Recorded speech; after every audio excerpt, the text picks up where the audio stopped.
Hey people, a viewer that I assume to be a Mason had leaked these pages of the Royal Arch, and I knew when I saw it that that was some of the writings I've been looking for. This is what I call the Wall of D's, and it was the first knowledge in Egypt.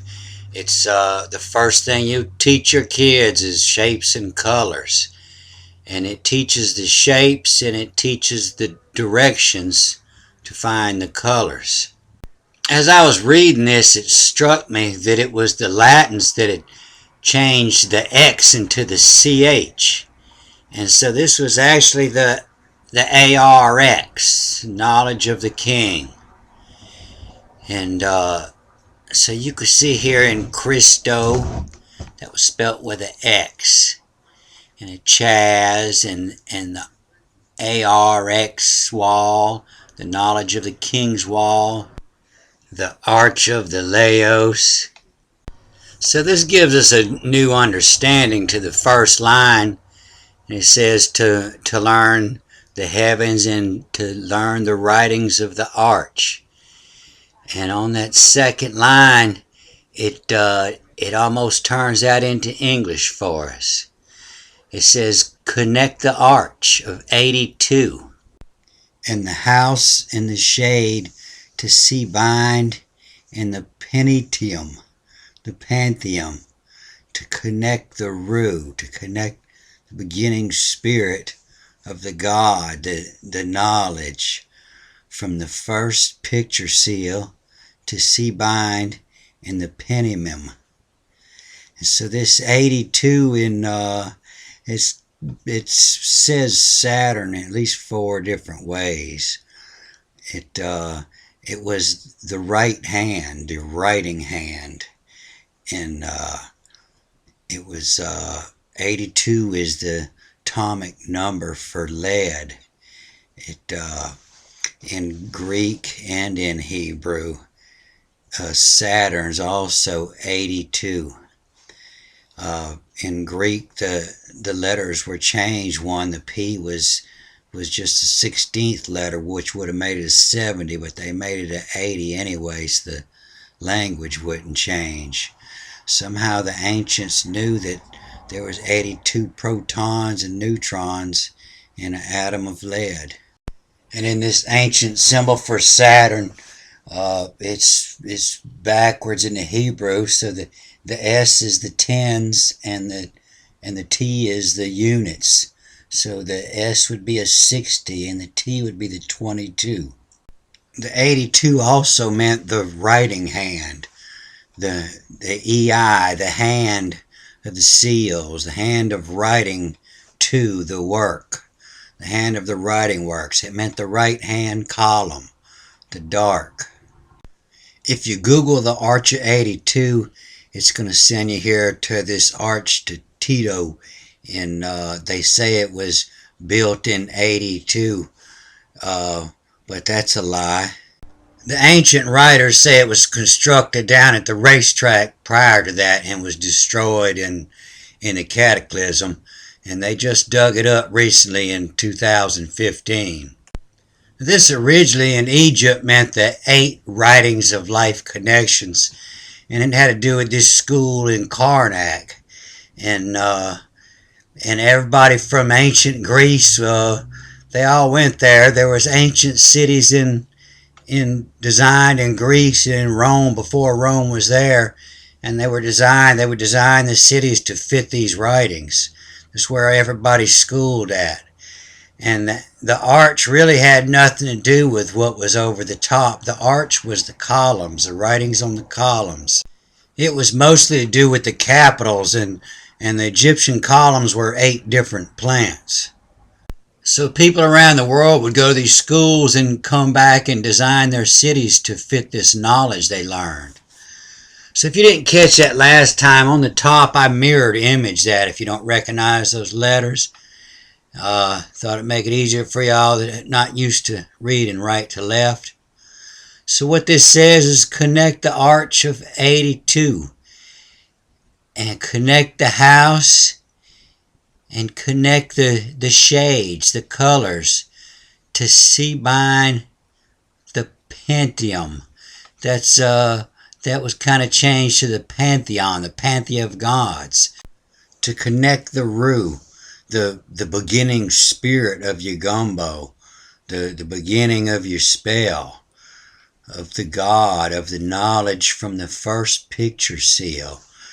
And that was the Marsh Pit in Rome, to see bind the picture seed work of the waters to work from.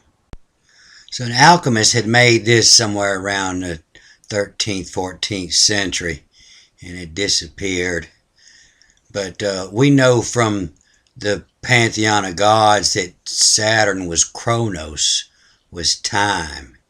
And we see that the house of life was Capricorn. And it's got a couple more markings in there to give us some codes. So then from the first picture seal to see bind the picture seed work of the waters to work from. So this first picture seal is this little sign that looks like a top hat. And you see it was on the ancient port, on the ancient arch, and when they redid it, they left it off. And this little sign is alluded, they give it the meaning as no. So in archaeology, no has two meanings. It either means I'm not telling you no, or I don't know. And this one looks a lot more like I don't know. It looks like the worldwide symbol used today for I don't know. And that's how long they did not know. It's been going on so long, they've got the whole world using this sign for I don't know. But what it actually means in alchemy, it means calcification. And that just means to dry up, actually. And you see it here in this fishing picture where they're stabbing the fish of Pisces. And this is actually what happens come around Pisces when you run a lunar calendar. You have this bunch built up that you have to calcify to get the year back right, because you're missing 11 days on that lunar calendar. So this picture kind of tells the story of when they changed the Julian calendar. And you see the birds hung up. That was the old way of the Egyptians. And he's lighting the torch of the new year.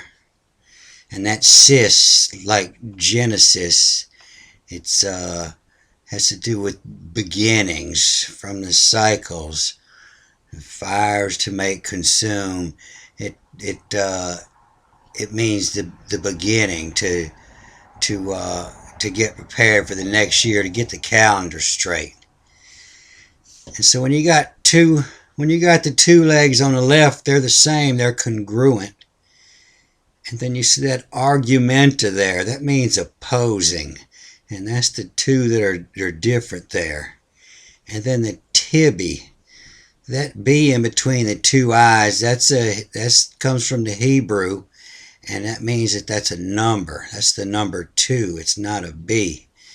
But just like the lead, they make words and numbers all together. And so it actually means the tibia, the leg bone. And that was the biggest bone that they would use to make dice, to make bones. And he's given this sign there to roll the bones, the two bones, to begin, and the casito, to agree to. The 10th fire, deci is the 10th. The 10th, from in to begin. So just like your entire history, it's all parables about, he said he rolled the bones to make the decision to change the clock. It's all has to do with parables. So this is what's left of the ancient house of Saturn that was in the city before Rome, and the port of Saturn. And these ports are like like a port when a boat pulls in. Uh, it's a place for the laws. They'd write the laws of the town. Anytime new people come into town, they want them to know the laws so they know not to get in trouble. Place to put pamphlets up for your business. Tell what you got there. It's the port, to open the eye to first writings. As you move through the city, and different parts of the city would have different laws, regulations, so you have to go through a port to make sure you knew the laws of that part. So this house of Saturn, the port of Saturn, the Arch of 82, and this marsh pit were all right here in this little area. And this marsh pit got a good story to go with it. And this Saturnalia and the Reaper, and it's all just stories. We don't have TVs. You tell a lot of stories to remember things, to teach the kids. You teach them in the stories. And it's just all the original stories of the birth of a new year on December 25th. Been going on for many, many thousand years before that, when the old kingdom was there before Rome. There was a much greater kingdom there. So this Chronos is just Father Time, the same as Anu, annuals, time. And Enlil, Baal, Zeus, was the god of directions, the god of the winds. The four winds tell you which direction. And then Ea, Enki, Poseidon, that was the content. That was the writings of the waters to work from. It's going to tell you what plants and what heats, what waters to work from. So the waters to work from was from the first picture seal, which was the Marsh Pit. That H is usually pronounced as CH. So that was the Marsh Pit in Rome. Came Lake Curtis. And the story with it was this pit just opened up, and so the priest told them that it was the unhappy gods. The oracle told them that the gods were unhappy, and to please them, you need to throw all your wealth into this great chasm that opened up in the city. But this oracle was most probably from the ancient city, from the ancient people that were there before, and knew about this sewage system that was there with the ancient people, knowing they could go up into the storm drain system and retrieve all the gold and silver later. So this young horseman, Marcus Curtis, saved the city by realizing that it was the youth that the Romans held most dear. That actually meaning is they meant to keep their youth. They didn't want to grow old, and not like today where it's the youth that the church is holding most dear. So in Egypt, it was the job of Beset to bring the end of the year together, to trim the ends off and mend it back up to keep the calendar running right. When you run a lunar calendar, you have to add a month every couple years. And that was her only job, was to bring together the upper and lower. And the Greeks called her the Alluris. And that's because she had the knowledge to make bind, to see connect the beginning. And that OS is just a hieroglyph. It means that picture is the writings. And that was her job, to make bind, to see connect the beginnings at the end of the year, to connect it back to the beginning. And so I know this is going all over the place, and I'm going to give y'all the Antichrist before I go here. While studying the Old Testament, I noticed this TI. It means the seal work. It means the seals, the numbers that you use when you're working, when you're doing ad and you're using numbers, and it's all these symbols that have a meaning, and you can see it here on this anti, and it's the knowledge of the seed seals, the seals to work. And you can see it means in place of, or for, uh, instead of, because of. Instead of putting a whole book or drawing a whole picture, you learn the little symbols. You have to learn the symbols in order to work with, so you're not drawing pictures all day. You can scribble a little symbol out real quick. And so this anti means the numbers representing, or the symbols representing. So if you're looking for the Antichrist would be the cross on your neck, the cross on the wall. It's the symbol representing. All right, people, good day. God is love, God is light, God is knowledge.